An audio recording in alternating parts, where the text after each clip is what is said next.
Pistol के तनो देखैबा हो बाकी सवाद नहीं पैबा हो। पिस्टल के तनो देखैबा हो बाकी सवाद नहीं पैबा हो। केहू छुए न पाइए जमाना में होई रंगदार हाथ डालब हम खजाना में। भले केस कदी हो जाके पानापुर के थाना में।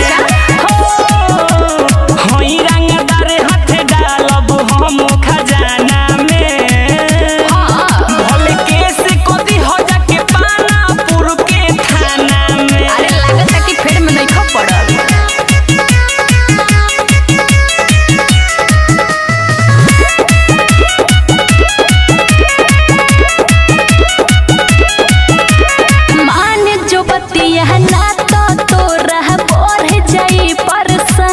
माफिया गुंडा नंबर 1 में नाम हमार बाए रहनी। अरे चला मान जो बतिया ना तो रह बढ़ जाई परेशानी। माफिया गुंडा नंबर 1 में नाम हमार बाए रहनी। जोनी करह बवाल मैं खाना में होई रंगदार हाथ डालब हम खजाना में। भले केस कदी हो जाके ईसुआपुर के थाना में। होई रंगदार हाथ डालब हम खजाना में। भले केस कदी हो जाके तोरैया के थाना में।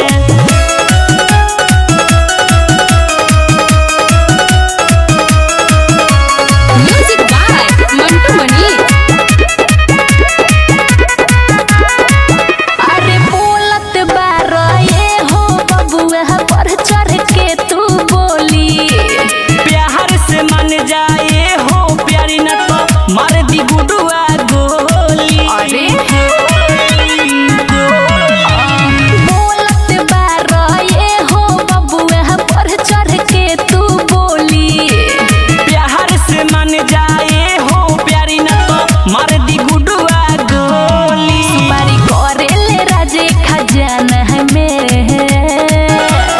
होई रंगदार हाथ डालब हम खजाना में।